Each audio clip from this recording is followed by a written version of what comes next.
Hi, അപ്പോൾ നമ്മൾ 10th prelims short ടോപ്പിക്സിന്റെ അടുത്ത ക്ലാസ്സിലേക്ക് കിടക്കുകയാണ്. ഇതിന് മുമ്പ് എടുത്ത ക്ലാസ് നിങ്ങൾ കാണാത്തവരാണെങ്കിൽ തീർച്ചയായും കാണുക. അതിന്റെ ലിങ്ക് നമ്മൾ ഡിസ്ക്രിപ്ഷനിൽ കൊടുത്തിട്ടുണ്ട്. പിന്നെ ഒരുപാട് ആൾക്കാർക്കുള്ള ഒരു സംശയമാണ്, സാറേ ഹോട്ട് ടോപ്പിക്സ് മാത്രം പഠിച്ചാൽ മതിയോ എന്നുള്ളത്. ഹോട്ട് ടോപ്പിക്സ് മാത്രം പഠിച്ചാൽ പോരാ, നമ്മൾ ഏറ്റവും ഇമ്പോർട്ടന്റ് ആയിട്ടുള്ള എക്സാമിന് വരാൻ സാധ്യതയുള്ള ഏറ്റവും ഇമ്പോർട്ടന്റ് ആയിട്ടുള്ള ഭാഗങ്ങൾ കവർ ചെയ്ത് പോകുന്നതാണ് ഹോട്ട് ടോപ്പിക്സ്. അപ്പോൾ അത് മാത്രം പഠിച്ചാൽ പോരാ, ഇമ്പോർട്ടന്റ് ആയിട്ടുള്ള കാര്യങ്ങൾ മാത്രം പഠിച്ചാൽ പോരാ, നിങ്ങൾ എല്ലാം പഠിച്ചിട്ടുണ്ടാവണം. അപ്പോൾ നിങ്ങൾ സിലബസിലെ ഓരോ ഭാഗങ്ങളും കവർ ചെയ്ത് പോവുക. അതുപോലെ തന്നെ മാത്സിനായിട്ട് സമയം കണ്ടെത്തുക. പിന്നെ കറണ്ട് അഫയേഴ്സിൽ ഇമ്പോർട്ടന്റ് ആയിട്ടുള്ള ഒരുപാട് സംഭവങ്ങളുണ്ട്. NITI Aayog, Chandrayaan 3, Aditya L1, Asian games, Olympics, അങ്ങനെ ഏറ്റവും ഇമ്പോർട്ടന്റ് ആയിട്ടുള്ള ഒരുപാട് സംഭവങ്ങളുണ്ട്. അപ്പൊ കറണ്ട് അഫയേഴ്സ് ആ രീതിയിൽ ഇമ്പോർട്ടന്റ് ആയിട്ടുള്ള സംഭവങ്ങൾ തന്നെ കവർ ചെയ്തു പോകുക. അപ്പൊ നമുക്ക് നേരെ നമ്മുടെ ക്ലാസ്സിലേക്ക് കിടക്കാം. ഈ വീഡിയോ നിങ്ങൾക്ക് ഉപകാരപ്പെടുമെന്ന് തോന്നുകയാണെങ്കിൽ മാത്രം ഈ ചാനൽ സബ്സ്ക്രൈബ് ചെയ്യുക. നിങ്ങളുടെ വലിയൊരു അഭിപ്രായങ്ങൾ തീർച്ചയായും കമന്റായി രേഖപ്പെടുത്തുക. അതിനു മുമ്പ് ഒരു കാര്യം, നമ്മുടെ ടെലിഗ്രാം ചാനലിൽ ജോയിൻ ചെയ്യാത്തവരാണെങ്കിൽ തീർച്ചയായും ജോയിൻ ചെയ്യുക. അതുപോലെ തന്നെ എന്റെ ഇൻസ്റ്റാഗ്രാം അക്കൗണ്ട് ഫോളോ ചെയ്യാൻ താല്പര്യമുള്ളവരാണെങ്കിൽ മാത്രം തീർച്ചയായിട്ടും ഫോളോ ചെയ്യുക. അതുപോലെ തന്നെ സിലബസിലെ ഓരോ ഭാഗത്തു നിന്നും ഏറ്റവും ഇമ്പോർട്ടന്റ് ആയിട്ടുള്ള 100 ചോദ്യങ്ങൾ വേണ്ടവർ തീർച്ചയായിട്ടും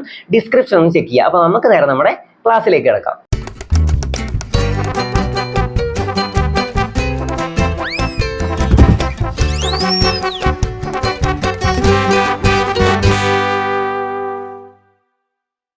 അപ്പൊ നമുക്ക് ക്ലാസ്സിലേക്ക് കടക്കുന്നതിന് മുമ്പ് നമുക്ക് കഴിഞ്ഞ ക്ലാസ്സിൽ പഠിച്ചതൊക്കെ ഒന്ന് റിവൈസ് ചെയ്ത് നോക്കിയാലോ. നമ്മൾ എന്തൊക്കെ പഠിച്ചു? ദേശീയ ഗാനം, ദേശീയ ഗീതം. ആരാണ് നമ്മുടെ ദേശീയ ഗാനം രചിച്ചത്?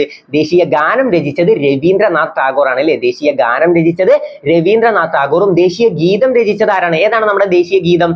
വന്ദേ മാതരമാണ്. ദേശീയ ഗീതം രചിച്ചത് ആരാണ്? ബങ്കിം ചന്ദ്ര ചാറ്റർജി. ഏത് കൃതിയിൽ നിന്നാണ് എടുത്തതെന്ന് ചോദിക്കൂലേ. ദേശീയ ഗീതം ഏത് കൃതിയിൽ നിന്നാണ് എടുത്തതെന്ന് ചോദിച്ചാൽ അത് ഏതാണ്? ആനന്ദമഠം എന്ന കൃതിയിൽ നിന്നാണ് എടുത്തത്.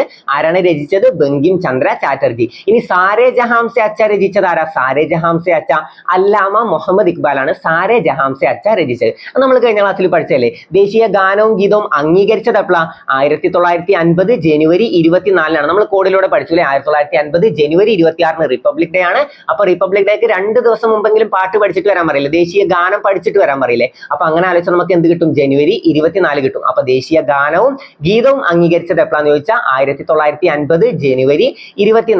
പിന്നെ നമ്മൾ എന്തൊക്കെ പഠിച്ചു? ദേശീയ പക്ഷി ഏതാണ്? ദേശീയ പക്ഷി മയിലാണ് അല്ലെ. മയിലിന്റെ ശാസ്ത്രീയ നാമം നമ്മൾ പഠിച്ചതല്ലേ. എന്താണ്? മയിലാളൊരു പാവമാണ്. അപ്പൊ പാവോ ക്രിസ്റ്റാറ്റസ്. മയിലാളൊരു പാവമാണെന്ന് പഠിച്ച പാവോ ക്രിസ്റ്റാറ്റസ്. മയിലിന്റെ ശാസ്ത്രീയ നാമം പാവോ ക്രിസ്റ്റാറ്റസ് എന്നാണ്. പിന്നെ എന്താണ്? പാന്തേര ടൈഗ്രിസ്. അതെന്തിന്റെ ശാസ്ത്രീയ നാമമാണ്? പാന്തേര ടൈഗ്രിസ് അല്ലെ. റോയൽ ബംഗാൾ കടുവയുടെ ശാസ്ത്രീയ നാമം എന്താന്ന് ചോദിച്ചാൽ അത് പാന്തേര ടൈഗ്രിസ് എന്നാണ്. എന്താണ്? പാന്തേര ടൈഗ്രിസ്. ഏതാണ് നമ്മുടെ ദേശീയ പുഷ്പം? ദേശീയ പുഷ്പം ഏതാന്ന് ചോദിച്ചാൽ അത് താമരയാണ്. നമ്മൾ എങ്ങനെ പഠിച്ചു?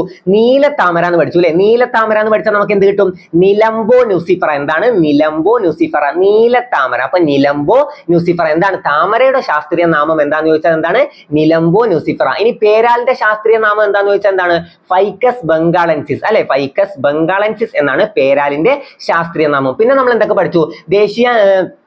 ദേശീയ പതാക രൂപകൽപ്പന ചെയ്തത് ആരാ? ദേശീയ പതാക രൂപകൽപ്പന ചെയ്തത് ആരാന്ന് ചോദിച്ചാൽ അത് പിംഗലി വെങ്കയ്യ. ദേശീയ പതാക രൂപകൽപ്പന ചെയ്തതാണ് പിംഗലി വെങ്കയ്യാണ്. ഏതൊക്കെ നിറങ്ങളാണ് ദേശീയ പതാകയിലുള്ളത്? കുങ്കുമം, വെള്ള, പച്ച. ഏതൊക്കെയാണ്? കുങ്കുമം, വെള്ള, പച്ച. കുങ്കുമം എന്തിനാണ് സൂചിപ്പിക്കുന്നത്? കുങ്കുമം ധീരതയെയും ത്യാഗത്തെയുമാണ് കുങ്കുമം സൂചിപ്പിക്കുന്നത്. വെള്ള എന്തിനാണ്? വെള്ള സത്യം, സമാധാനം. പച്ച സമൃദ്ധി, ഫലപുഷ്ടി എന്നിവയെ സൂചിപ്പിക്കുന്നു. ആരാണ് ദേശീയ പതാക രൂപകൽപ്പന ചെയ്തത്? പിംഗലി വെങ്കയ്യ. ഇനി ദേശീയ മുദ്ര രൂപകൽപ്പന ചെയ്തത് ആരാണ്? ദേശീയ മുദ്ര രൂപകൽപ്പന ചെയ്തത് ആരാന്ന് ചോദിച്ചാൽ അത് ദീനാനാഥ് ഭാർഗവേണ് അല്ലെ. ദീനാനാഥ് ഭാർഗവേണ് ദേശീയ മുദ്ര രൂപകൽപ്പന ചെയ്തത് അല്ലെ. നമ്മൾ പഠിച്ചല്ലേ. ദേശീയ മുദ്ര രൂപകൽപ്പന ചെയ്തത് ആരാന്ന് ചോദിച്ചാൽ ദീനാനാഥ് ഭാർഗവ. പിന്നെന്താണ്? ദേശീയ പ്രതിജ്ഞ എഴുതിയത് ആരാണ്? ദേശീയ പ്രതിജ്ഞ എഴുതിയത് ആരാന്ന് ചോദിച്ചാൽ പൈതിമാരി വെങ്കട്ട സുബ്ബറാവു. ആരാണ് ദേശീയ പ്രതിജ്ഞ എഴുതിയത്? പൈതിമാരി വെങ്കട്ട സുബ്ബറാവു. എല്ലാ ഭാഗവും ഓർമ്മ നിൽക്കണല്ലോ. പിന്നെ ഏതാണ് നമ്മുടെ ദേശീയ പൈതൃക മൃഗം? ദേശീയ പൈതൃക മൃഗം ഏതാന്ന് ചോദിച്ചാൽ അത് ആനയാണ് അല്ലെ. ആനയുടെ ശാസ്ത്രീയ നാമം എന്താണ്? ആനക്ക് എന്താ പറയാ? എലിഫന്റ് എന്നല്ലേ. അപ്പൊ എലിഫസ് മാക്സിമസ് ഇൻഡിക്കസ് എന്നാണ് ആനയുടെ ശാസ്ത്രീയ നാമം. പിന്നെ നമ്മൾ ഏതൊക്കെ പഠിച്ചു? ഔദ്യോഗിക പുഷ്പം ഏതാണ്? ഔദ്യോഗിക പുഷ്പം അത് കണിക്കൊന്നയാണ് അല്ലെ. ഔദ്യോഗിക പുഷ്പം ഏതാന്ന് ചോദിച്ചാൽ അത് കണിക്കൊന്ന. കണിക്കൊന്നയിലും ഒരു കാണ്ട്. പിന്നെ നമ്മൾ എന്ത് പഠിച്ചു? കാസിയ ഫിസ്റ്റുല. കാസിയ ഫിസ്റ്റുല എന്നാണ് കണിക്കൊന്നയുടെ ശാസ്ത്രീയ നാമം. ഇനി ദേശീയ വൃക്ഷം ഏതാന്ന് ചോദിച്ചാൽ ഔദ്യോഗിക വൃക്ഷം. കേരളത്തിന്റെ ഔദ്യോഗിക വൃക്ഷം ഏതാന്ന് ചോദിച്ചാൽ ഔദ്യോഗിക പുഷ്പമാണ് കേട്ടോ കണിക്കൊന്ന. കേരളത്തിന്റെ ഔദ്യോഗിക പുഷ്പം ഏതാന്ന് ചോദിച്ചാൽ കണിക്കൊന്ന.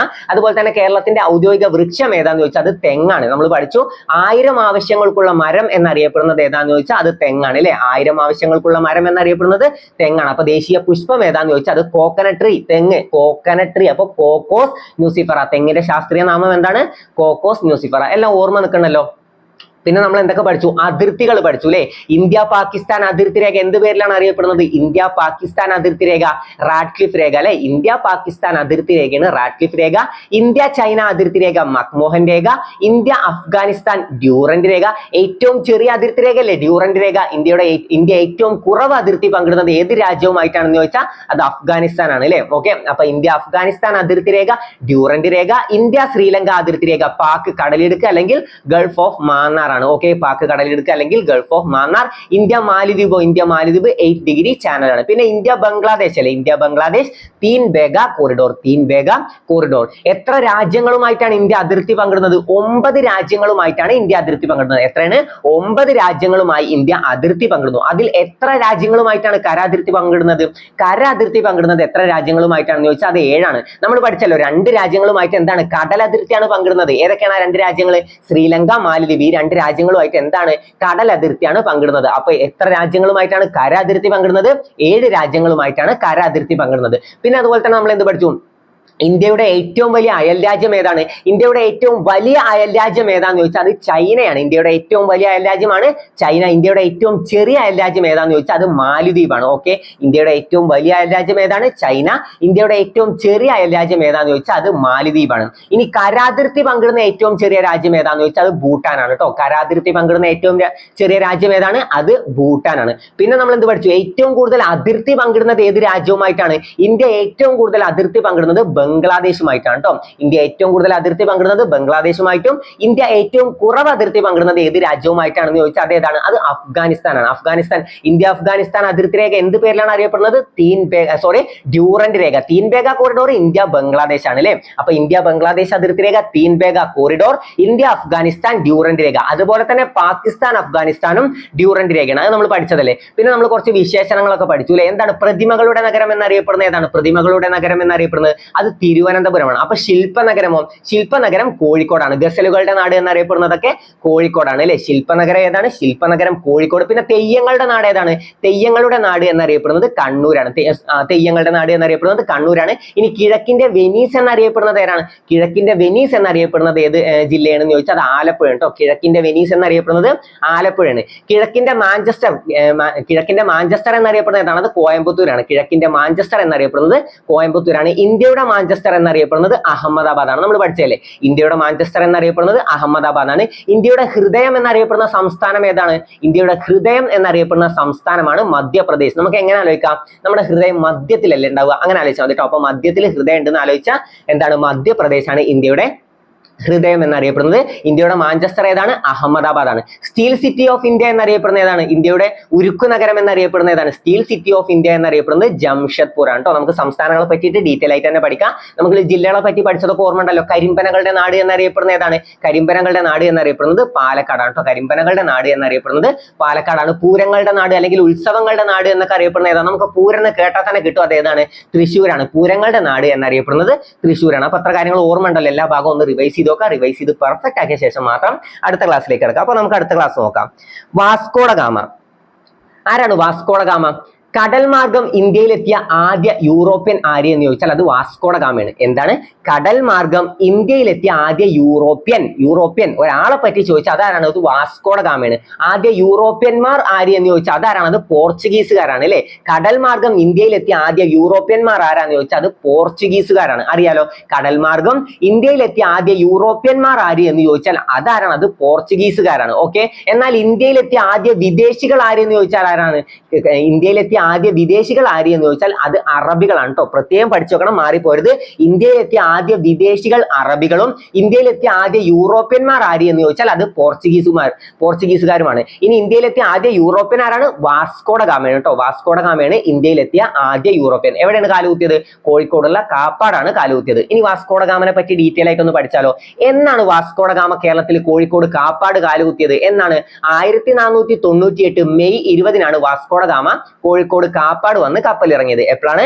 1498 പറയും 1498 മെയ് 20-നാണ് കേട്ടോ. 1498 മെയ് 20-നാണ് വാസ്കോഡഗാമ കോഴിക്കോട് കാപ്പാട് വന്ന് കപ്പലിറങ്ങിയത്. എപ്പോഴാണ്? 1498 മെയ് 20. ഫിക്സ് ആയല്ലോ. 1498 മെയ് 20-നാണ് വാസ്കോഡഗാമ കേരളത്തിലെത്തിയത്. എപ്പോഴാണ്? 1498 മെയ് 20. അപ്പൊ വാസ്കോഡഗാമ എപ്പോഴാണ് യാത്ര തിരിച്ചത്? അതിന്റെ തൊട്ട് മുമ്പത്തെ വർഷം 1497 ലിസ്ബണിൽ നിന്നും യാത്ര തിരിച്ച വാസ്കോഡഗാമ 1498 മെയ് 20-നാണ് കോഴിക്കോട് കാപ്പാട് വന്ന് കപ്പലിറങ്ങിയത്. അപ്പൊ അതും ക്ലിയർ ആയല്ലോ.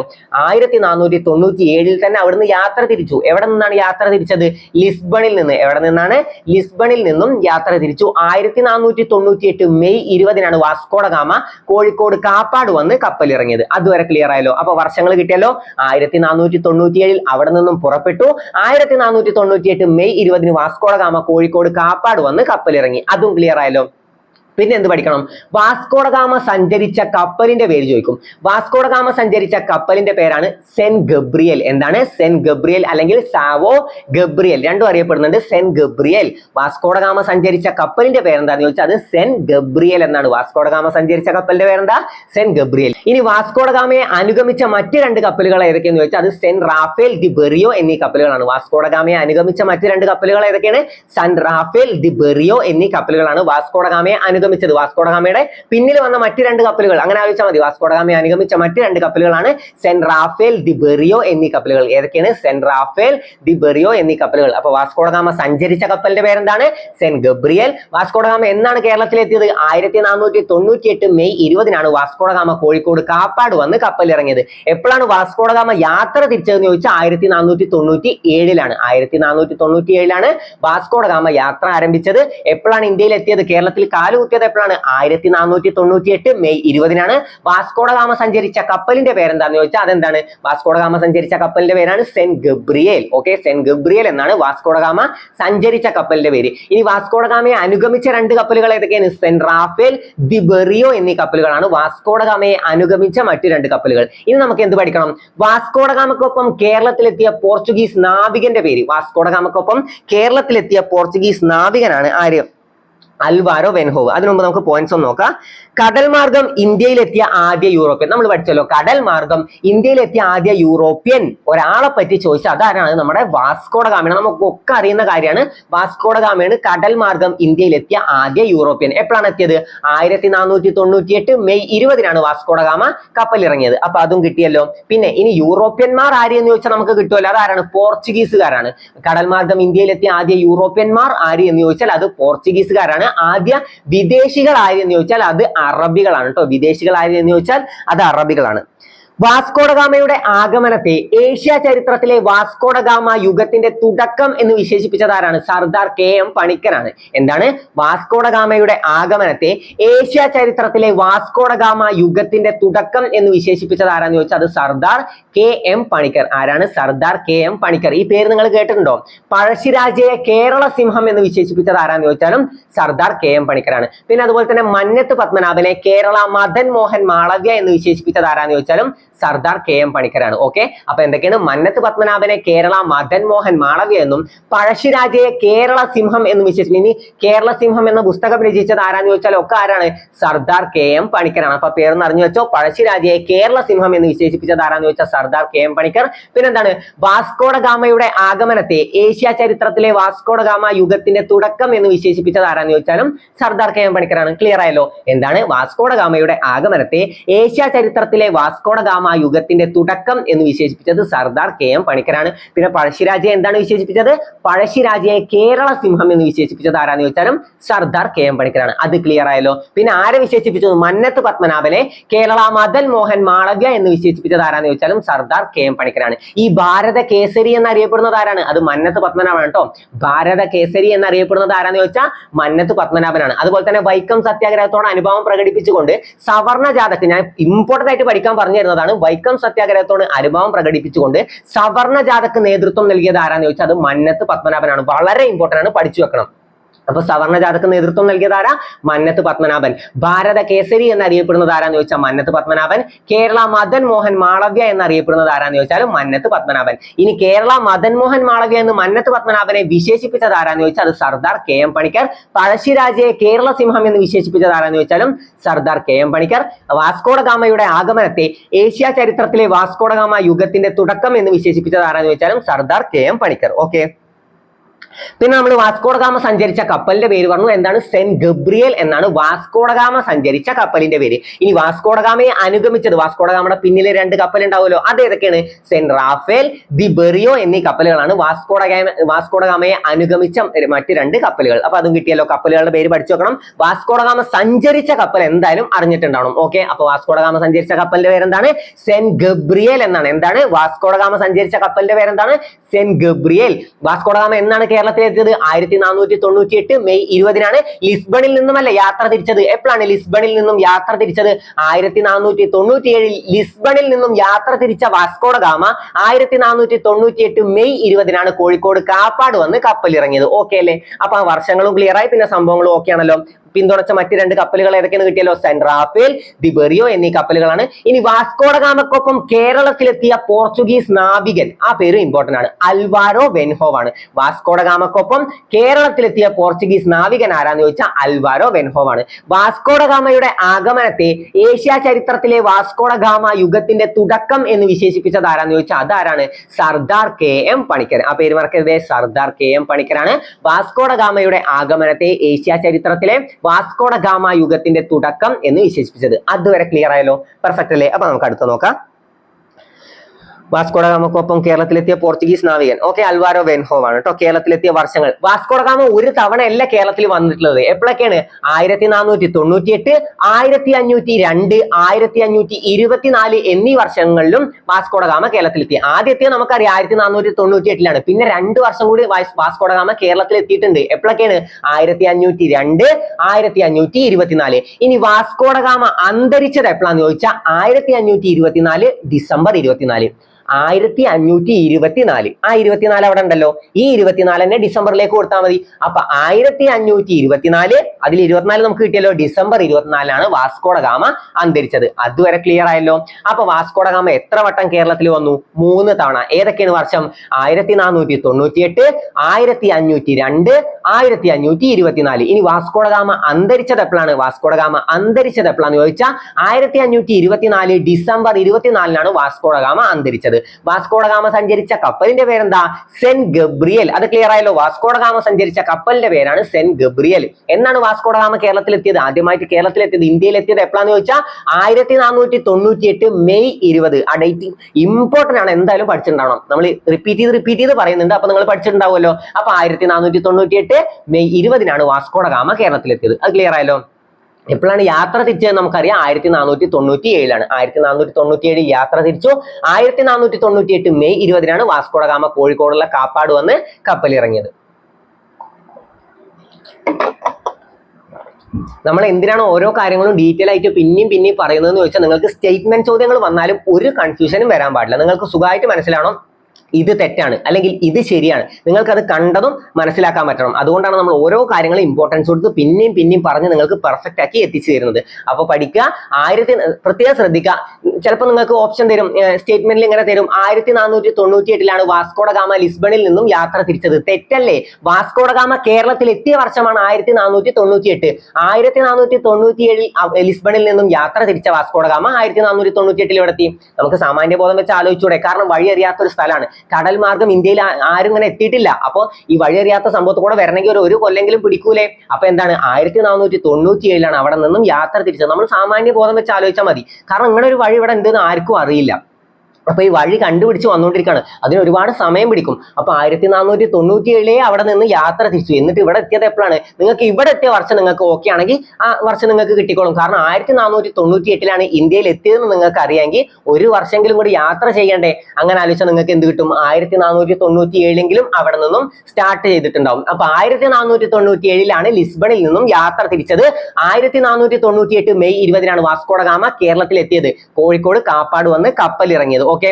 വാസ്കോഡഗാമ സഞ്ചരിച്ച കപ്പലിന്റെ പേര് ഇമ്പോർട്ടന്റ് ആണ്, സെന്റ് ഗബ്രിയേൽ. എന്താണ്? സാവോ ഗബ്രിയേൽ അല്ലെങ്കിൽ സെന്റ് ഗബ്രിയേൽ. വാസ്കോഡഗാമ സഞ്ചരിച്ച കപ്പലിന്റെ പേരാണ് സെന്റ് ഗബ്രിയേൽ. ഇനി വാസ്കോഡഗാമയുടെ ആഗമനത്തെ ഏഷ്യ ചരിത്രത്തിലെ വാസ്കോഡഗാമ യുഗത്തിന്റെ തുടക്കം എന്ന് വിശേഷിപ്പിച്ചത് ആരാണ്? അത് Sardar KM Panikkar. Okay, Sardar KM പണിക്കരാണ് വാസ്കോഡഗാമയുടെ ആഗമനത്തെ ഏഷ്യ ചരിത്രത്തിലെ വാസ്കോഡഗാമ യുഗത്തിന്റെ തുടക്കം എന്ന് വിശേഷിപ്പിച്ചത്. ഇനി വാസ്കോഡഗാമയെ പിന്തുണച്ച രണ്ട് കപ്പലുകൾ നമ്മൾ പഠിച്ചല്ലേ, സെന്റ് റാഫേൽ, ദി ബെറിയോ എന്നീ കപ്പലുകളാണ് വാസ്കോഡഗാമയെ പിന്തുണച്ച മറ്റ് രണ്ട് കപ്പലുകൾ. അതും നിങ്ങൾക്ക് ക്ലിയർ ആയല്ലോ.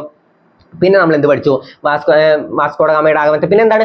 1502, 1524 എന്നീ വർഷങ്ങളിലും വാസ്കോഡഗാമ കേരളത്തിലെത്തി. നമ്മൾ പഠിച്ചു 3 വട്ടം വാസ്കോഡഗാമ കേരളത്തിൽ വന്നിട്ടുണ്ട്, 3 തവണയിൽ എത്തിയിട്ടുള്ളത്. അപ്പൊ ആദ്യത്തെ തവണ നമ്മൾ പഠിച്ചതാണ് 1498 ആദ്യം എത്തിയത്. പിന്നെ എപ്പോഴാണ്? 1502, 1524 എന്നീ വർഷങ്ങളിലും വാസ്കോഡഗാമ കേരളത്തിലെത്തി. ക്ലിയർ ആയല്ലോ. ഇനി വാസ്കോഡഗാമ അന്തരിച്ചത് എപ്പോഴാന്ന് ചോദിച്ചാൽ 1524 അവസാനം കേരളത്തിലെത്തിയതെന്ന് നമ്മൾ പറഞ്ഞു. കേരളത്തിൽ വെച്ചിട്ട് തന്നെയാണ് അന്തരിച്ചത്. അത് നിങ്ങൾ പഠിച്ചു വെച്ചാൽ. അപ്പൊ 1524 ഇന്ത്യയിൽ വെച്ചിട്ട് തന്നെയാണ് വാസ്കോഡഗാമ അന്തരിച്ചിട്ടുള്ളത്. അപ്പൊ 1524 അവസാനം എത്തിയത്. 1524 ഡിസംബർ 24, ഡിസംബർ 1524 ഡിസംബർ 24 നിങ്ങൾക്ക് കിട്ടല്ലോ. 24 രണ്ടിലും 24 ഉണ്ട്. 1524 ഡിസംബർ 24 വാസ്കോഡഗാമ അന്തരിച്ചത്. ഇനി വാസ്കോഡഗാമക്കൊപ്പം കേരളത്തിലെത്തിയ പോർച്ചുഗീസ് നാവികന്റെ പേരെന്താണ്? അൽവാരോ വെൻഹോവാണ്. എന്താണ്? അൽവാരോ വെൻഹോവാണ്. ഇനി വാസ്കോഡഗാമയെ ഇന്ത്യൻ മഹാസമുദ്രത്തിന്റെ സേനാപതി എന്ന് വിശേഷിപ്പിച്ചത് ആരാണ്? അത് മാനുവൽ രാജാവാണ്. ഇന്ത്യൻ മഹാസമുദ്രത്തിലെ സേനാപതി എന്ന് വാസ്കോഡഗാമയെ വിശേഷിപ്പിച്ചത് ആരാന്ന് ചോദിച്ചാൽ അത് മാനുവൽ രാജാവാണ്. ഓക്കെ, കേരളത്തിലെത്തിയ വർഷങ്ങളും ഓക്കെ ആണല്ലോ. 1498, 1502, 1524. അതും ക്ലിയർ ആയല്ലോ. ഓക്കെ അല്ലേ? അപ്പൊ ഇന്ത്യൻ മഹാസമുദ്രത്തിലെ സേനാപതി എന്ന് വാസ്കോഡഗാമയെ വിശേഷിപ്പിച്ചത് ആരാന്ന് ചോദിച്ചാൽ അത് മാനുവൽ രാജാവാണ്. ആരാണ്? മാനുവൽ രാജാവ്. വാസ്കോഡഗാമ അന്തരിച്ചത് നമ്മൾ പഠിച്ചു 1524 ഡിസംബർ 24 വാസ്കോഡഗാമ അന്തരിച്ചത്. വാസ്കോഡഗാമ എന്ന സ്ഥലം സ്ഥിതി ചെയ്യുന്നത് എവിടെയാണ്? വാസ്കോഡഗാമ എന്ന സ്ഥലം സ്ഥിതി ചെയ്യുന്നത് എവിടെയാണ്? ഗോവയിലാണ് കേട്ടോ. Vasco da Gama, Goa, gamma, Goa. അതിൽ രണ്ട് ഗാമ, ഗോവ. ഓക്കെ, അപ്പൊ ഗാമ, ഗോവ. വാസ്കോഡഗാമ എന്ന സ്ഥലം സ്ഥിതി ചെയ്യുന്നത് എവിടെയെന്ന് ചോദിച്ചാൽ അത് ഗോവയിലാണ്. അപ്പൊ കിട്ടിയല്ലോ. ഇനി എന്തൊക്കെ നമ്മൾ പഠിച്ചു? എപ്പോഴാണ് വാസ്കോഡഗാമ കേരളത്തിലെത്തിയത്? 1498 മെയ് 20 വാസ്കോഡഗാമ കോഴിക്കോട് കാപ്പാട് വന്ന് കപ്പലിറങ്ങിയത്. പിന്നെ നമ്മൾ എന്ത് പഠിച്ചു? എപ്പോഴാണ് വാസ്കോഡഗാമ അവിടുന്ന് യാത്ര തിരിച്ചത്? 1497 ലിസ്ബണിൽ നിന്നും. എവിടെ നിന്നാണ് യാത്ര തിരിച്ചെന്ന് ചോദ്യം വന്നാലും കിട്ടണം. ലിസ്ബണിൽ നിന്നുമാണ് യാത്ര തിരിച്ചത്. 1497 ലിസ്ബണിൽ നിന്നും യാത്ര തിരിച്ചു. 1498 മെയ് 20 കേരളത്തിലെത്തി. പിന്നെ നമ്മൾ എന്ത് പഠിച്ചു? വാസ്കോഡഗാമ സഞ്ചരിച്ച കപ്പലിന്റെ പേരാണ് എന്ത്? സെന്റ് ഗബ്രിയേൽ അല്ലെങ്കിൽ സാവോ ഗബ്രിയേൽ. ഇനി വാസ്കോഡഗാമയെ പിന്തുണച്ച മറ്റ് രണ്ട് കപ്പലുകൾ ഏതൊക്കെയെന്ന് ചോദിച്ചാൽ സെന്റ് റാഫേൽ, ദി ബെറിയോ എന്നീ കപ്പലുകൾ. ഇനി വാസ്കോഡഗാമക്കൊപ്പം കേരളത്തിലെത്തിയ പോർച്ചുഗീസ് നാവികൻ ആരാന്ന് ചോദിച്ചാൽ അൽവാരോ വെൻഹോവ്. അതും കിട്ടിയല്ലോ. അൽവാരോ വെൻഹോവ് ആണ്. ഇനി വാസ്കോഡഗാമയുടെ ആഗമനത്തെ ഏഷ്യ ചരിത്രത്തിലെ വാസ്കോഡഗാമ യുഗത്തിന്റെ തുടക്കം എന്ന് വിശേഷിപ്പിച്ചത് ആരാണ്? അത് സർദാർ KM പണിക്കർ. ആരാണ്? സർദാർ KM പണിക്കരാണ് വാസ്കോഡഗാമയുടെ ആഗമനത്തെ ഏഷ്യ ചരിത്രത്തിലെ വാസ്കോഡഗാമ യുഗത്തിന്റെ തുടക്കം എന്ന് വിശേഷിപ്പിച്ചത് സർദാർ KM പണിക്കരാണ്. പഴശ്ശിരാജയെ എന്ത് വിശേഷിപ്പിച്ചു? പഴശ്ശിരാജയെ കേരള സിംഹം എന്ന് വിശേഷിപ്പിച്ചത് ആരാന്ന് ചോദിച്ചാലും സർദാർ KM പണിക്കരാണ്. അപ്പൊ ചോദ്യം വരുമല്ലോ, കേരള സിംഹം എന്ന് അറിയപ്പെടുന്നത് ആരാണ്? അതാരാണ്? പഴശ്ശിരാജയാണ്. ഓക്കെ, കേരള സിംഹം എന്നറിയപ്പെടുന്നത് ആരാന്ന് ചോദിച്ചാൽ അത് പഴശ്ശിരാജ. ഓക്കെ, പഴശ്ശിരാജയെ കേരള സിംഹം എന്ന് വിശേഷിപ്പിച്ചത് ആരാന്ന് ചോദിച്ചാലും സർദാർ KM പണിക്കരാണ്. കേരള മദൻ മോഹൻ മാളവ്യ എന്ന് ആരോ വിശേഷിപ്പിച്ചു. ആരെയാണ് വിശേഷിപ്പിച്ചത്? മന്നത്ത് പത്മനാഭനെ ആരാണ്? സർദാർ KM പണിക്കരാണ് വിശേഷിപ്പിച്ചത്. അപ്പൊ കേരള മദൻ മോഹൻ മാളവ്യ എന്നറിയപ്പെടുന്നത് ആരാണ്? മന്നത്ത് പത്മനാഭനാണ്. പിന്നെ ഭാരത കേസരി എന്നറിയപ്പെടുന്നത് ആരാണ്? മന്നത്ത് പത്മനാഭനാണ്. വൈക്കം സത്യാഗ്രഹത്തെ തുടർന്ന് സവർണ ജാഥക്ക് നേതൃത്വം നൽകിയത് ആരാണ്? അത് മന്നത്ത് പത്മനാഭനാണ്. പഠിച്ചു വെക്കണേ. വൈക്കം സത്യാഗ്രഹം നടന്ന വർഷം എപ്പോഴാണ്? 1924. വൈക്കം സത്യാഗ്രഹത്തിന്റെ നേതാവ് ആരാണ്? അത് TK മാധവനാണ്. ഓക്കെ, TK മാധവനാണ് വൈക്കം സത്യാഗ്രഹത്തിന്റെ നേതാവ്. എല്ലാം പഠിച്ചു വെക്കട്ടോ. ഓക്കെ, അപ്പൊ നമ്മൾ എന്ത് പറഞ്ഞു? വാസ്കോഡഗാമയുടെ ആഗമനത്തെ ഏഷ്യ ചരിത്രത്തിലെ വാസ്കോഡഗാമ യുഗത്തിന്റെ തുടക്കം എന്ന് വിശേഷിപ്പിച്ചത് ആരാന്ന് ചോദിച്ചാൽ സർദാർ KM പണിക്കർ. ഇനി വാസ്കോഡഗാമ എത്ര തവണ കേരളത്തിലെത്തി? 3 തവണയല്ലേ? വാസ്കോഡഗാമ 3 തവണയാണ് കേരളത്തിലെത്തിയത്. 1498, 1502, 1524. ആ വർഷങ്ങളും ക്ലിയർ ആയല്ലോ. എപ്പോഴൊക്കെയാണ്? 1498, 1502, 1524. ഒറ്റ പ്രാവശ്യം കൂടി എന്റെ ഒപ്പം ഒന്ന് പറയോ? 1498, 1502, 1524. ക്ലിയർ ആയല്ലോ. ഇനി വാസ്കോഡഗാമ അന്തരിച്ചത് എപ്പോഴാണ്? കിട്ടിയല്ലോ. 1524 ഡിസംബർ 24 വാസ്കോഡഗാമ അന്തരിച്ചത്. ഓക്കെ, ഇനി ഞാൻ ചോദിക്കുന്ന ചോദ്യങ്ങൾ നിങ്ങൾക്ക് കിട്ടുന്നുണ്ടോ നോക്ക്. എപ്പോഴാണ് വാസ്കോഡഗാമ ലിസ്ബണിൽ നിന്നും യാത്ര തിരിച്ചത്? കിട്ടിയോ? എപ്പോഴാണ് വാസ്കോഡഗാമ ലിസ്ബണിൽ നിന്നും യാത്ര തിരിച്ചത്? 1497 വാസ്കോഡഗാമ കേരളത്തിൽ എത്തിയത് എപ്പോഴാണ്? 1498 മെയ് 20 പിന്നെ എപ്പോഴൊക്കെ കേരളത്തിൽ വന്നു? 1502 1524 ആദ്യം 1498 പിന്നെ 1502 പിന്നെ 1524 വാസ്കോഡഗാമ അന്തരിച്ചത് എപ്പോഴാണ്? 1524 ഡിസംബർ 24 പിന്നെ എന്താണ്? ഇന്ത്യൻ മഹാസമുദ്രത്തിലെ സേനാപതി എന്ന് വാസ്കോഡഗാമയെ വിശേഷിപ്പിച്ചത് ആരാണ്? അത് മാനുവൽ രാജാവാണ്. ആരാണ്? മാനുവൽ രാജാവാണ്. വാസ്കോഡഗാമ എന്ന സ്ഥലം സ്ഥിതി ചെയ്യുന്നത് എവിടെയാണ്? വാസ്കോഡഗാമ അതെവിടെയാണ്? ഗോവയിലാണ് കേട്ടോ. വാസ്കോഡഗാമ എന്ന സ്ഥലം സ്ഥിതി ചെയ്യുന്നത് എവിടെയെന്ന് ചോദിച്ചാൽ അത് ഗോവയിലാണ്. ഇതുവരെ പെർഫെക്റ്റ് അല്ലേ? ക്ലിയർ അല്ലേ? അപ്പൊ നമുക്ക് അടുത്ത ഭാഗത്തിലേക്ക് കിടക്കാം. കേരള ഭൂപ്രകൃതി. കേരളത്തിന്റെ ഭൂപ്രകൃതി മൂന്നായിട്ട് വിഭജിച്ചിട്ടുണ്ട് അല്ലേ? നമുക്കറിയാലോ, മൂന്നായിട്ടല്ലേ വിഭജിച്ചിട്ടുള്ളത്. അപ്പൊ എങ്ങനെയൊക്കെയാണ്? മലനാട്, ഇടനാട്, തീരപ്രദേശം. മലനാട് മലകളുള്ള ഭാഗമല്ലേ മലനാട്. മല എന്ന് കേട്ടാൽ തന്നെ നമുക്ക് മനസ്സിലാവും, മല പർവ്വതങ്ങൾ. അപ്പൊ ഉയർന്ന ഭാഗമാണ് മലനാട്. പിന്നെ ഈ ഇടയിൽ വരുന്ന ഭാഗം എന്താണ്? അത് ഇടനാട്. പിന്നെ അതിന്റെ താഴേക്ക് പോകുന്ന ഭാഗമാണ് തീരപ്രദേശം. അപ്പൊ ഏതാണ്? മലനാട്, ഇടനാട്, തീരപ്രദേശം. കേരളത്തിലെ ഏറ്റവും കൂടുതൽ കാണപ്പെടുന്ന ഭൂപ്രകൃതി ഏതാന്ന് ചോദിച്ചാൽ അത് മലനാടാണ്. 48% മലനാട്, പിന്നെ ഇടനാട് 42%, പിന്നെ തീരപ്രദേശമാണ് ഏറ്റവും കുറവ്, 10% തീരപ്രദേശം. അപ്പൊ കിട്ടിയല്ലോ, കേരളത്തിന്റെ ഭൂപ്രകൃതി മൂന്നായിട്ടാണ് വിഭജിച്ചിട്ടുള്ളത്. എങ്ങനെയൊക്കെയാണ്?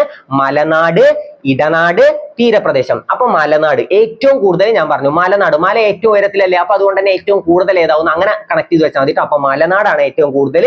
പിന്നെ അതിന്റെ ഇടയിൽ വരുന്നതാണ് ഇടനാട്. അപ്പൊ ഇടനാട് 42% പിന്നെ ലാസ്റ്റ് വരുന്നതാണ് തീരപ്രദേശം. അത് എത്രയാണ്? 10%. ഈ ശതമാനം ഒന്ന് അറിഞ്ഞു വെക്കണേ. അപ്പൊ നമുക്ക് നോക്കാം. മലനാട് സമുദ്രനിരപ്പിൽ നിന്നും 75 മീറ്ററിൽ കൂടുതൽ ഉയരമുള്ള പ്രദേശങ്ങൾ. ഞാൻ പറഞ്ഞു 75 മീറ്ററിൽ കൂടുതൽ. ഞാൻ പറഞ്ഞുതരാം. 75 മീറ്ററിൽ 7.5 മീറ്ററിൽ കൂടുതലുള്ളതാണ് ഇടനാട്. ഈ 7.5 മീറ്ററിൽ താഴെ വരുന്നതൊക്കെ എന്താണ്? തീരപ്രദേശമാണ്. അപ്പൊ കണക്ട് ആക്കി പഠിച്ചോളൂ. ഈ 75 മീറ്റർ ഉയരം, അതിലും ഉയരമുള്ള ഭാഗങ്ങളല്ലേ മലനാട് എന്ന് പറയാം. കാരണം അത്ര ഉയരമല്ലേ, പർവ്വത പ്രദേശങ്ങളാണ്. അപ്പൊ മലനാട് എത്ര ഉയരത്തിന് മേലെയാണ്? 75 മീറ്ററിൽ കൂടുതലുള്ളത്. 75 പ്രത്യേകം ശ്രദ്ധിക്കണം. 7.5 എന്നും തരും, 75 എന്നും തരും. സ്റ്റേറ്റ്മെന്റിൽ ഉണ്ടാവും മലനാട് 7.5 മീറ്ററിൽ കൂടുതലുള്ളതാണ്. തെറ്റാണ്. 7.5 മീറ്ററിൽ കൂടുതലുള്ളത് ഇടനാടാണ്. പ്രത്യേകം മനസ്സിലാക്കി തന്നെ പഠിക്കുക. 75 മീറ്റർ, ഓക്കെ, 75 മീറ്റർ ഉയരം, അതിന് മുകളിൽ വരുന്നതൊക്കെ എന്താണ്? മലനാടാണ്. നമുക്കറിയാം മല നല്ല ഉയരത്തിലാണ്, പർവ്വതങ്ങൾ നല്ല ഉയരത്തിലാണ്. അപ്പൊ എന്താണ്? 75 മീറ്ററിൽ കൂടുതലുള്ളത് മലനാടും 7.5 മീറ്ററിനും 75 മീറ്ററിനും ഇടയിലുള്ളത് നോക്കിയാൽ ഇടനാട്. ഓക്കെ, നമുക്കറിയാലോ ഇടയിലുള്ളത് എന്താണ്? ഇടനാട്. ഇടയിലല്ലേ 75 മീറ്ററിനും 7.5 മീറ്ററിനും. 7.5 മീറ്റർ മുതൽ 75 മീറ്റർ വരെയാണ് ഇടനാട്. എത്ര ശതമാനം ഉണ്ട്? 42% ഇടനാട്. പിന്നെ താഴെ ഏറ്റവും താഴെ 10% ഏതാണ്? തീരപ്രദേശം. തീരപ്രദേശം 7.5 മീറ്ററിൽ താഴെ. അപ്പൊ ഓക്കെ ആയില്ലേ? അപ്പൊ മലനാട് 75 മീറ്ററിൽ കൂടുതൽ, ഇടനാടാണ് 7.5 മീറ്ററിനും 75 മീറ്ററിനും ഇടയിലുള്ളത് ഏതാന്ന് ചോദിച്ചാൽ അത് ഇടനാട്. പിന്നെ തീരപ്രദേശം നമുക്കറിയാലോ എന്താണ്? 7.5 മീറ്ററിൽ താഴെ വരുന്നതാണ് തീരപ്രദേശം. അപ്പൊ മലനാട്, ഇടനാട്, തീരപ്രദേശം. ശതമാനവും കിട്ടി, അതിന്റെ ഒരു അളവും കിട്ടി. ഓക്കെ, സമുദ്രനിരപ്പിൽ നിന്നും 75 മീറ്ററിൽ കൂടുതൽ ഉയരമുള്ള പ്രദേശങ്ങളാണ് മലനാട്. ശരാശരി ഉയരം എത്രയാണ്? 900 മീറ്റർ ആണ് കേട്ടോ. ശരാശരി ഉയരം എത്രയെന്ന് വെച്ചാൽ 900 മീറ്റർ.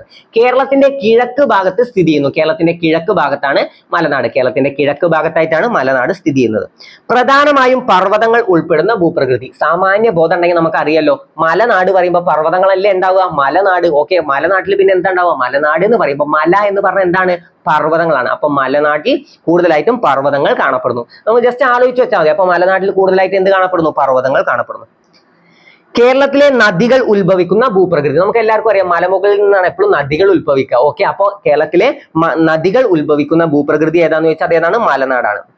ഭൂരിഭാഗവും വനങ്ങളാണ്. നമുക്കറിയാലോ ഈ മലയൊക്കെ പച്ച കളർ മലകളല്ലേ നമുക്ക് ഇവിടെ കേരളത്തിൽ കാണാൻ പറ്റുക. അപ്പൊ മലകളൊക്കെ പച്ച കളറിലാണ് ആലോചിച്ച് നമുക്കറിയാലോ അവിടെയൊക്കെ വനങ്ങളാണ്. ഭൂരിഭാഗവും വനങ്ങൾ കാണപ്പെടുന്നു. തേയില, കാപ്പി, റബ്ബർ, ഏലം തുടങ്ങിയവ കൃഷി ചെയ്യുന്നു. നമുക്കറിയാലോ തേയില, കാപ്പി, റബ്ബർ ഇതൊക്കെ എങ്ങനെയാണ്? ഇങ്ങനെ മലഞ്ചെരിവുകളിലല്ലേ കൃഷി ചെയ്തു വരിക. അപ്പൊ തേയില, കാപ്പി, റബ്ബർ, ഏലം തുടങ്ങിയവ കൃഷി ചെയ്യുന്നത് എവിടെയാണ്? ഏത് ഭൂപ്രകൃതിയിലാണ്? മലനാട്ടിലാണ് കേട്ടോ. കേരളത്തിന്റെ മലനാട് ഭൂപ്രദേശ ഭാഗമായി വരുന്ന മലനിരകളാണ് പശ്ചിമഘട്ടം, സഹ്യപർവ്വതം എന്ന് കേരളത്തിൽ അറിയപ്പെടുന്നു. കേരളത്തിൽ എന്താണ് അറിയപ്പെടുന്നത്? പശ്ചിമഘട്ടം. കേരളത്തിൽ അറിയപ്പെടുന്ന പേരെന്താന്ന് ചോദിക്കും, അതെന്താണ്? സഹ്യപർവ്വതം. പശ്ചിമഘട്ടം കേരളത്തിൽ എന്ത് പേരിലാണ് അറിയപ്പെടുന്നത്?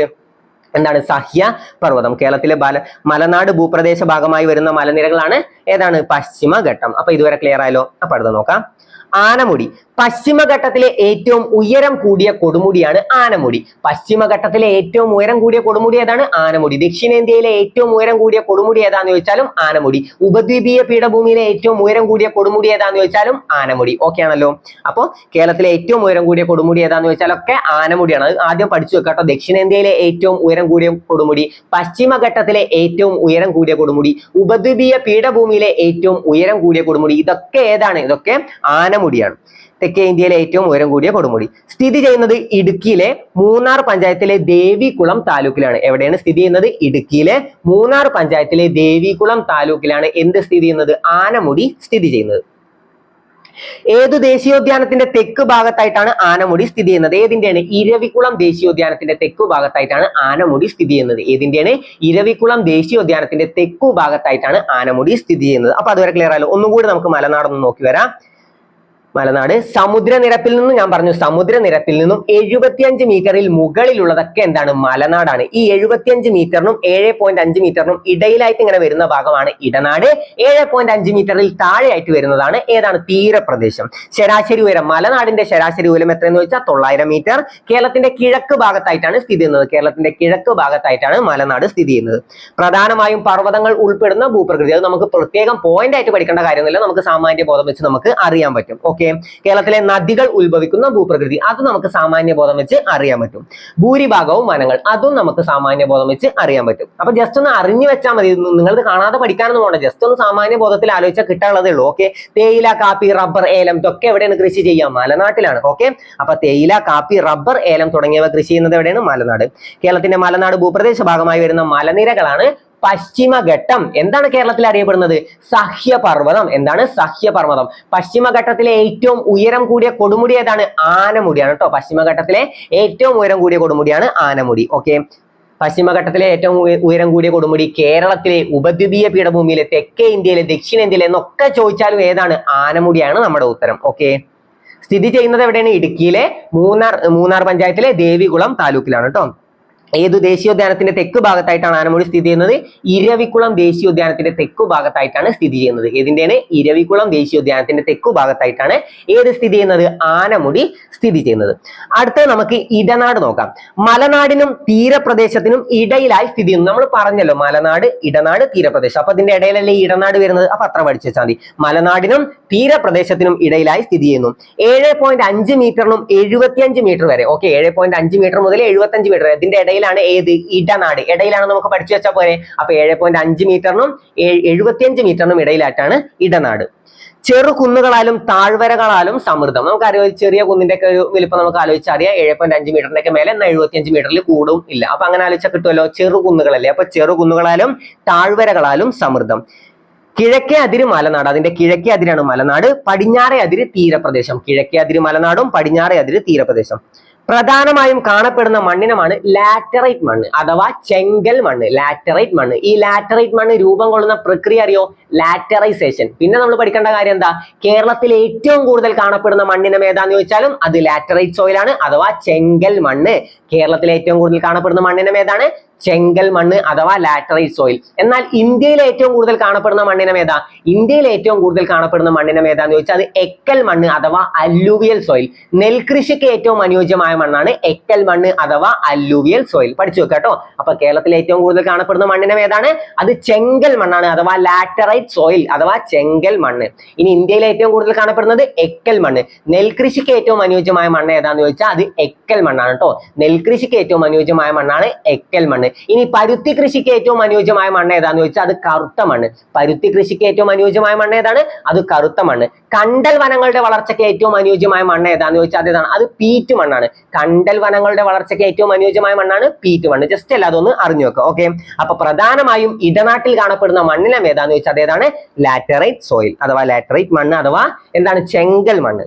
റബ്ബർ, തെങ്ങ്, കുരുമുളക്, കശുവണ്ടി, അടക്ക, ഗ്രാമ്പു, മരച്ചീനി, നെല്ല്, വാഴ എന്നിവ കൃഷി ചെയ്യുന്നു. ഓക്കെ. എന്തൊക്കെയാണ്? റബ്ബർ, തെങ്ങ്, കുരുമുളക്, കശുവണ്ടി, അടക്ക, ഗ്രാമ്പു, മരച്ചീനി, നെല്ല്, വാഴ എന്നിവ കൃഷി ചെയ്യുന്നത് എവിടെയാണ്? ഇടനാട്ടിലാണ്. കൂടുതലായും കൃഷി ചെയ്യുന്നത് ഇടനാട്ടിലാണ്. ഓക്കെ. അപ്പൊ നമുക്ക് അടുത്തത് തീരപ്രദേശം നോക്കാം. കേരളത്തിന്റെ തീരപ്രദേശ ദൈർഘ്യം 590 കിലോമീറ്റർ ആണ്. എത്രയാണ്? 590 കിലോമീറ്റർ. കേരളത്തിൽ കടൽ തീരമുള്ള ജില്ലകൾ 9 ആണ്. കേരളത്തിൽ കടൽ തീരമുള്ള ജില്ലകൾ എത്രയെന്ന് ചോദിച്ചാൽ അത് 9 ഇല്ലാത്ത ജില്ലകൾ നമുക്ക് അറിയാലോ, 14 ജില്ലകളിൽ 9 എണ്ണത്തിൽ കടൽ തീരം ഉണ്ട് എന്ന് പറഞ്ഞാൽ നമുക്ക് എന്താ അറിയാം, 5 ജില്ലകളിൽ കടൽ തീരം ഇല്ല. ഏറ്റവും കൂടുതൽ കടൽ തീരമുള്ള ജില്ല ഏതാന്ന് ചോദിച്ചാൽ അത് കണ്ണൂരാണ്. ഏറ്റവും കുറവ് എവിടെയെന്ന് ചോദിച്ചാൽ അത് കൊല്ലം. ഏറ്റവും കൂടുതൽ എവിടെയാണ്, കണ്ണൂരാണ്. ഏറ്റവും കുറവ് കൊല്ലം.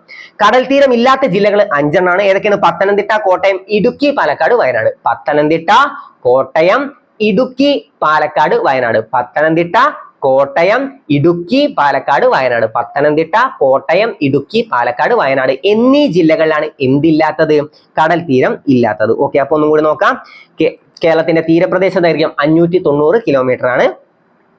പിന്നെ ഏതാണ്? കേരളത്തിൽ കടൽ തീരം ഉള്ള ജില്ലകൾ എത്രയെന്ന് ചോദിച്ചാൽ അത് 9, കടൽ തീരം ഇല്ലാത്ത ജില്ലകൾ എത്രയെന്ന് ചോദിച്ചാൽ അത് 5. ഓക്കെ, ഏറ്റവും കൂടുതൽ കടൽ തീരമുള്ളത് കണ്ണൂരും ഏറ്റവും കുറവുള്ളത് എവിടെയെന്ന് ചോദിച്ചാൽ അത് കൊല്ലം. ഓക്കെ, കടൽ തീരം ഇല്ലാത്ത ജില്ലകൾ ഏതൊക്കെയാണ്? പത്തനംതിട്ട, കോട്ടയം, ഇടുക്കി, പാലക്കാട്, വയനാട്. ഓക്കെ, നെല്ല്, തെങ്ങ് എന്നിവ കൃഷി ചെയ്യുന്നു. ഓക്കെ, തീരപ്രദേശത്ത് കൃഷി ചെയ്യുന്നത് എന്തൊക്കെയാണ്? നെല്ല്, തെങ്ങ് എന്നിവ കൃഷി ചെയ്യുന്നു. ഓക്കെ ആണല്ലോ, അപ്പൊ അതുവരെ ക്ലിയർ ആണല്ലോ. അപ്പൊ നമുക്ക് അടുത്തത് സങ്കര ഇനങ്ങൾ നോക്കാം കേട്ടോ.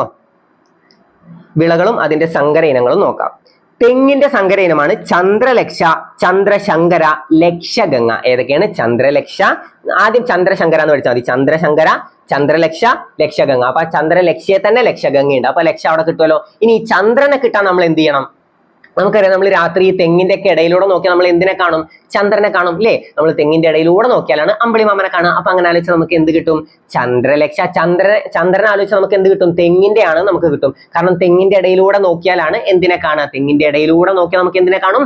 ചന്ദ്രനെ കാണും. അപ്പൊ ചന്ദ്രലക്ഷ, ചന്ദ്രശങ്കര, ലക്ഷഗംഗ എന്നിവയൊക്കെ തെങ്ങിന്റെ സങ്കര ഇനമാണ്. അപ്പൊ അത് ആലോചിക്കാൻ നമ്മൾ എന്ത് ചെയ്യണം? ഈ തെങ്ങിന്റെ ഇടയിലൂടെ നമ്മൾ എന്തിനെ നോക്കും? തെങ്ങിന്റെ ഇടയിലൂടെ നമ്മൾ ചന്ദ്രനെ കാണൂലേ, അല്ലെങ്കിൽ അമ്പിളിമാമനെ കാണൂലേ? അപ്പൊ ചന്ദ്രൻ അങ്ങനെ ആലോചിച്ചൂടെ? അപ്പൊ ചന്ദ്രലക്ഷ, ചന്ദ്രശങ്കര, ലക്ഷഗംഗ. ചന്ദ്രശങ്കര, ചന്ദ്രലക്ഷ, ലക്ഷഗംഗ. ലക്ഷ രണ്ടിലുണ്ട്. ഓക്കെ, അപ്പൊ ചന്ദ്രനെ കിട്ടിയ ഈ ലക്ഷഗംഗയും അവിടെ ഓക്കെയാണ്. ഓക്കെ, അടുത്ത നമുക്ക് നെല്ലിന്റെ നോക്കാം. പവിത്ര ഹ്രസ്വ, ഹ്രസ്വയാണ് കേട്ടോ. പവിത്ര ഹ്രസ്വ, അന്നപൂർണ, സുവർണ.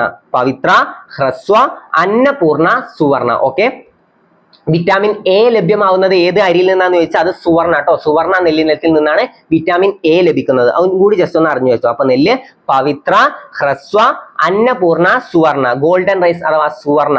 ഓക്കെ, അപ്പൊ ഏതൊക്കെയാണ്? പവിത്ര, ഹ്രസ്വ, അന്നപൂർണ, സുവർണ. അപ്പൊ നമുക്ക് എങ്ങനെ അന്നം നമുക്ക് കിട്ടുമല്ലോ. അന്നം, നമ്മുടെ അന്നം നെല്ലിൽ നിന്നാണ്. നമ്മുടെ അന്നം ചോറ് നെല്ലിൽ നിന്നല്ല. അപ്പൊ നെല്ല് അന്നപൂർണയും സുവർണയും നമുക്ക് അവിടെ കണക്ട് ചെയ്യാം. ഈ അന്നം നമുക്ക് എന്താണ്? അന്നം നമുക്കൊരു സ്വർണ്ണമാണ്. അങ്ങനെ ആലോചിച്ചാൽ പോരാ, അത്ര വില ഉണ്ടെന്ന് ആലോചിച്ചാൽ. പിന്നെ നമ്മൾ പഠിക്കേണ്ട ഏതാണ്? പവിത്ര, ഹ്രസ്വ. അപ്പൊ അത് കിട്ടിയല്ലോ. പവിത്ര, ഹ്രസ്വ, അന്നപൂർണ, സുവർണ. ഇതൊക്കെ ഏതാണ്? നെല്ലിന്റെ സങ്കരമാണ്. പിന്നെ പയർ. പയർ നമുക്ക് പാട്ടിലൂടെ പഠിക്കാം. ലോല, മാലിക, ഭാഗ്യലക്ഷ്മി, ജ്യോതിക. എങ്ങനെയാണ്? ലോല, മാലിക, ഭാഗ്യലക്ഷ്മി, ജ്യോതിക. ഒന്നും കൂടി ഒന്ന് പറഞ്ഞു തന്നെ. ലോല, മാലിക, ഭാഗ്യലക്ഷ്മി, ജ്യോതിക. ലോല, മാലിക, ഭാഗ്യലക്ഷ്മി, ജ്യോതിക. ഒരു 5 വട്ടം കൂടി ഞാൻ പറയേ, കേട്ടിരുന്നേ പറ്റൂ. ലോല, മാലിക, ഭാഗ്യലക്ഷ്മി, ജ്യോതിക. ലോല, മാലിക, ഭാഗ്യലക്ഷ്മി, ജ്യോതിക. നമുക്ക് ഈ പാട്ടുകളൊക്കെ എങ്ങനെ? നമുക്ക് കേട്ടാൽ തന്നെ പഠിഞ്ഞോളും. നമ്മൾ കാണാതെ ഇരുന്ന് പഠിക്കുന്നതാണ്. അല്ല, നമുക്ക് കേട്ടാൽ ജസ്റ്റ് പഠിഞ്ഞോളും. അപ്പൊ ഈ സാധനങ്ങൾ ഇങ്ങനെ ഓർഡറിൽ പഠിച്ചു വെച്ചാൽ നമുക്ക് കിട്ടും. ഇത് പയറിന്റെ ആണെന്ന്. ഓക്കെ, ലോല, മാലിക, ഭാഗ്യലക്ഷ്മി, ജ്യോതിക. ലോല, മാലിക, ഭാഗ്യലക്ഷ്മി, ജ്യോതിക. ലോല, മാലിക, ഭാഗ്യലക്ഷ്മി, ജ്യോതിക. ഒരു വട്ടം കൂടി. ലോല, മാലിക, ഭാഗ്യലക്ഷ്മി, ജ്യോതിക. ക്ലിയർ ആയല്ലോ? അപ്പൊ അത് പയറിന്റെ ഏതാണ്? ലോല, മാലിക, ഭാഗ്യലക്ഷ്മി, ജ്യോതിക. ഓക്കെ ആയല്ലോ? അപ്പൊ നമുക്ക് അടുത്ത നോക്കാം. പച്ചമുളകിന്റെ സങ്കര ഇനങ്ങൾ. പച്ചമുളക് ഏതൊക്കെയാണ്? ഉജ്ജ്വല, ജ്വാലിക, അനുഗ്രഹം. ഓക്കെ, ഉജ്ജ്വല, ജ്വാലിക, അനുഗ്രഹ എന്നാണ് കേട്ടോ. ഏതാണ്? അനുഗ്രഹ. അനുഗ്രഹം എന്ന് എഴുതിയത് എന്തിനാന്ന് ഞാൻ പറഞ്ഞുതരാം. പച്ചമുളക്, ഉജ്ജ്വല, ജ്വാലിക, ഏതാണ്? അനുഗ്രഹ. ഉജ്ജ്വല, ജ്വാലിക, അനുഗ്രഹ. ഈ ഉജ്ജ്വല നമുക്ക് എങ്ങനെ കിട്ടും? ഈ മുളക് കടിച്ചു കഴിഞ്ഞാൽ, മുളക് നമ്മൾ കടിച്ചു, പച്ചമുളക് നമ്മൾ കടിച്ചു കഴിഞ്ഞാൽ എന്താ? ഓഹോ, ഉജ്ജ്വലം അല്ലേ? അപ്പൊ ഈ ഉജ്ജ്വലവും ജ്വാല അവിടുന്ന് കിട്ടുമല്ലോ. ഉജ്ജ്വല, ജ്വാലിക അവിടുന്ന് കിട്ടുമല്ലോ. ഉജ്ജ്വല, ജ്വാലിക. പിന്നെന്താണ്? ഇത് മുളക് കടിച്ചു കഴിഞ്ഞിട്ട് നമ്മൾ വല്ല പഞ്ചസാര അല്ലെങ്കിൽ ഐസും കട്ടൊക്കെ എടുത്ത് തൊള്ളയിലിട്ടാൽ നമുക്ക് എന്ത് തോന്നും? അല്ലെങ്കിൽ വായിലിട്ടാൽ നമുക്ക് എന്ത് തോന്നും? ഓ, അനുഗ്രഹം. അപ്പൊ അങ്ങനെ കണക്ട് ചെയ്തൂടെ? അപ്പൊ എന്താണ്? പച്ചമുളക് കടിച്ചു കഴിഞ്ഞാൽ നമുക്ക് എന്താണ്? ഓ, ഉജ്ജ്വലം അല്ലെങ്കിൽ ജ്വാല. ഓക്കെ, ഉജ്ജ്വലവും ജ്വാലിക്കും നമുക്ക് അവിടെ കണക്ട് ചെയ്യാം. പിന്നെന്താണ്? ഇത് കഴിഞ്ഞിട്ട് ഐസും കട്ട എന്തെങ്കിലും എടുത്തിട്ടാ നമുക്ക് എന്ത് കിട്ടും? ഓ, അനുഗ്രഹം. ഓക്കെ, അപ്പൊ അങ്ങനെ കണക്ട് ചെയ്തൂടെ? അപ്പൊ പച്ചമുളക് കഴിച്ച ഉജ്ജ്വലം. ഓക്കെ, ഉജ്ജ്വല, ജ്വാലിക, പിന്നെന്താണ്? അനുഗ്രഹം. ഇനി വെണ്ട. കിരൺ, അർക്ക, അനാമിക, സൽകീർത്തി. വെണ്ടയുടെ എന്താണ്? കിരൺ, അർക്ക, അനാമിക, സൽകീർത്തി. വെണ്ടയുടെ കിരൺ, അർക്ക, അനാമിക, സൽകീർത്തി. ഇനി വഴുതന. സൂര്യ, ശ്വേത, ഹരിത, നീലിമ. സൂര്യ, ശ്വേത, ഹരിത നീലിമ. വഴുതന എന്താണ്? സൂര്യ ശ്വേത ഹരിത നീലിമ. തക്കാളിയാണ് മുക്തി അക്ഷയ അനഘ. തക്കാളിയുടെ എന്താണ്? മുക്തി അക്ഷയ അനഘ. തക്കാളിയുടെ മുക്തി അക്ഷയ അനഘ. തക്കാളിയുടെ മുക്തി അക്ഷയ അനഘ. ഇനി നമ്മൾ ഫസ്റ്റത്തെ ക്ലാസ്സിൽ ഒരു കാര്യം പറയുന്നു, പ്രിയങ്കരിയായ മയില് ആളൊരു പാവമാണ് നമ്മൾ പറഞ്ഞിരുന്നത്. എന്താണ്? പ്രിയങ്കരിയായ മയില് ആളൊരു പാവമാണ്. നമ്മൾ എന്തിനാ പഠിച്ച്? പ്രിയങ്കരി എന്തിനായിരുന്നു അവിടെ? പ്രിയങ്ക ആളൊരു പാവമാണ്. അപ്പൊ പ്രിയങ്ക എന്താണ്? പാവലിന്റെ സങ്കര ഇനമാണ് പ്രിയങ്ക. പിന്നെ മയിൽ ആളൊരു പാവമാണ് നമ്മൾ എന്തിനാ പഠിച്ച്? പാവോ ക്രിസ്റ്റാറ്റസ്. അപ്പൊ കിട്ടിയല്ലോ, പ്രിയങ്കരിയായ മയിൽ ആളൊരു പാവമാണ്. അപ്പൊ പാവലിന്റെ സങ്കര ഇനം ഏതാന്ന് ചോദിച്ചാൽ, അല്ലെങ്കിൽ പ്രിയങ്ക ഏതിന്റെ സങ്കര ഇനമാണെന്ന് ചോദിച്ചാൽ അത് ഏതാണ്? പാവലിന്റെ സങ്കര ഇനമാണ്. അപ്പൊ അതും കിട്ടിയല്ലോ. അപ്പൊ നമുക്ക് ഒന്നും കൂടി ഒന്ന് റിപ്പീറ്റ് ചെയ്ത് വരാം. തെങ്ങിന്റെ സങ്കര ഇനം ഞാൻ പറഞ്ഞു. ചന്ദ്രനെ കാണാൻ എന്തിനെ? തെങ്ങിന്റെ ഇടയിലൂടെ നോക്കിയാൽ നമുക്ക് എന്തിനെ കാണാം? ചന്ദ്രനെ കാണാം. അപ്പൊ ചന്ദ്രലക്ഷ, ചന്ദ്രശങ്കര, ലക്ഷഗംഗ. നെല്ല് പവിത്ര, ഹ്രസ്വ, അന്നപൂർണ, സുവർണ. പയറ് ലോല, മാലിക, ഭാഗ്യലക്ഷ്മി, ജ്യോതിക. ഒന്നും കൂടി, ലോല, മാലിക, ഭാഗ്യലക്ഷ്മി, ജ്യോതിക. ഒന്നും കൂടി, ലോല, മാലിക, ഭാഗ്യലക്ഷ്മി, ജ്യോതിക. അതും കിട്ടിയല്ലോ. അപ്പൊ നമുക്ക് അടുത്ത നോക്കാം. പയറും കഴിഞ്ഞു. പച്ചമുളക്. പച്ചമുളക് കഴിച്ചു കഴിഞ്ഞാൽ ഓ ഉജ്ജ്വലം. പിന്നെ എന്താണ്? ഉജ്ജ്വല. അത് വെച്ചിട്ട് തന്നെ ജ്വാലിക കണക്ട് ചെയ്യാലോ. പിന്നെ നമുക്ക് എന്താ? ഇതൊക്കെ കഴിഞ്ഞ് ഐസും കട്ട എന്തെങ്കിലും എടുത്ത് വായിലിട്ടാൽ നമുക്ക് എന്ത് തോന്നും? ഹോ അനുഗ്രഹം. ഓക്കെ, അനുഗ്രഹം. അപ്പൊ അതും കണക്കായാലോ. ഇനി വെണ്ട. കിരൺ, അർക്ക, അനാമിക, സൽകീർത്തി. കിരൺ, അർക്ക, അനാമിക, സൽകീർത്തി. ഇതൊക്കെ ഏതാണ്? വെണ്ടടയാണ്. വഴുതന ഏതാണ്? സൂര്യ ശ്വേത ഹരിത നീലിമ. സൂര്യ ശ്വേത ഹരിത നീലിമ. ഇനി തക്കാളിയുടെ മുക്തി അക്ഷയ അനഘ. മുക്തി അക്ഷയ അനഘ. തക്കാളിയുടെയാണ് മുക്തി അക്ഷയ അനഘ. അപ്പൊ ഈ തക്കാളി മുക്തി, അപ്പൊ മുക്തി അങ്ങനെ കണക്ട് ചെയ്യാലോ. തക്കാളി മുക്തി, മുക്തി മീൻസ് തക്കാളി എങ്ങനെ കണക്ട് ചെയ്യാം? മുക്തി എന്നുള്ളത് മുക്തി എന്ന് ആലോചിച്ചാൽ മതി. എനിക്ക് നമ്മുടെ LGSന്റെ ക്ലാസ് എടുക്കുമ്പോൾ നമ്മൾ സങ്കര ഇനങ്ങൾ പറഞ്ഞു കൊടുത്തപ്പോൾ ഈ LGSൽ ഒരു സ്റ്റുഡന്റിന്റെ കുട്ടി വോയിസ് വിട്ടണ, ഒരു ചെറിയ കുട്ടി, അത് മുത്തി അനഘ അച്ചിയ പറഞ്ഞ വോയിസ് വിട്ടണായിരുന്നു. അപ്പൊ ഈ മുത്തി എന്നുള്ള വേർഡ് എനിക്ക് അവിടെ നിന്ന് കിട്ടി. പാലക്കാടൊക്കെ ഈ മുത്തി എന്ന് പറഞ്ഞാൽ എന്താ അറിയോ? മുത്തി എന്ന് പറഞ്ഞാൽ മുത്തശ്ശി എന്നാണ്. മുത്തി കേട്ടിട്ടുണ്ടാവില്ല. മുത്തി എന്ന് പറഞ്ഞാൽ എന്താണ്? മുത്തശ്ശി എന്നാണ്. അപ്പൊ അത് വെച്ച് കണക്ട് ചെയ്തോടെ. ഈ മുത്തശ്ശിയുടെ ഒക്കെ കവൾ എന്താ? തക്കാളി പോലെ ഇരിക്കും അല്ലേ? അപ്പൊ അങ്ങനെ ആലോചിക്കാലോ. മുത്തശ്ശിയുടെ ഒക്കെ കവള് തക്കാളി പോലെ ഇരിക്കും എന്ന് ആലോചിച്ചാൽ ഈ അനഘ അക്ഷയ എന്ന് പേരുള്ള മുത്തശ്ശിമാരെ പറ്റി ആലോചിച്ചാൽ നമുക്ക് തക്കാളി കിട്ടുമല്ലോ. അപ്പൊ അനഘ അക്ഷയ എന്ന് പേരുള്ള രണ്ട് മുത്തശ്ശിമാര്. അപ്പൊ മുത്തി. ഓക്കെ, അപ്പൊ അങ്ങനെ കണക്ട് ചെയ്യാലോ. ഇനി പാവൽ നമുക്കറിയാം പ്രിയങ്കരിയായ മയിലാളൊരു പാവമാണ്. അപ്പൊ എന്താണ്? പാവലിന്റെ സങ്കര ഇനമാണ് പ്രിയങ്ക. അപ്പൊ അതുവരെ ക്ലിയർ ആയല്ലോ. ഇതുവരെ പഠിച്ച സങ്കര ഇനങ്ങളൊക്കെ ഓക്കെ അല്ലേ? ഇനി നമുക്ക് ഏതെങ്കിലും വേറൊന്നിന്റെ സങ്കര ഇനം നിങ്ങൾക്ക് ചോദിച്ചാൽ പോലും ഈ ഭാഗങ്ങളൊക്കെ നിങ്ങൾക്ക് അറിഞ്ഞാൽ മതി. കാരണം നിങ്ങൾക്ക് ഓപ്ഷൻ ബാക്കിയൊക്കെ കട്ട് ചെയ്യാൻ പറ്റും. ഇപ്പൊ അവിടെ ഉജ്ജ്വല തന്നു കഴിഞ്ഞാൽ ഉജ്ജ്വല ഒരിക്കലും അതിന്റെ അല്ല. കാരണം എന്താ? മുളക് കടിച്ചാലേ ഉജ്ജ്വല വരുള്ളൂ. ഇനി വെണ്ടാന്ന് കൊടുത്തിട്ട് ഓപ്ഷനിൽ ഉജ്ജ്വല, ജ്വാലിക ഇതൊക്കെ ഉണ്ടെങ്കിൽ നമുക്ക് അതൊക്കെ കട്ട് ചെയ്ത് കളയാൻ പറ്റും. അപ്പൊ ഈ പഠിച്ച ഭാഗങ്ങൾ പെർഫെക്റ്റ് ആക്കി പഠിച്ചാൽ തന്നെ നമുക്ക് അറിയാത്ത ആൻസറുകൾ പോലും നമുക്ക് കിട്ടും. അപ്പൊ ഈ പഠിക്കുന്ന ഭാഗങ്ങൾ പെർഫെക്റ്റ് ആക്കി തന്നെ പോവാം. അപ്പൊ ഇന്നെടുത്ത ഇത്രയും ഭാഗങ്ങൾ നിങ്ങൾക്ക് ക്ലിയർ ആയി എന്ന് തന്നെ വിശ്വസിക്കുന്നു. ഇന്നത്തെ വീഡിയോ നിങ്ങൾക്ക് ഉപകാരപ്പെട്ടു എന്ന് തോന്നുകയാണെങ്കിൽ മാത്രം ഈ ചാനൽ സബ്സ്ക്രൈബ് ചെയ്യുക. നിങ്ങളുടെ വിലയേറിയ അഭിപ്രായങ്ങൾ തീർച്ചയായും കമന്റ് ആയി രേഖപ്പെടുത്തുക. അപ്പൊ ഇതുപോലുള്ള മറ്റൊരു വീഡിയോ ആയിട്ട് നമുക്ക് വീണ്ടും കാണാം. താങ്ക്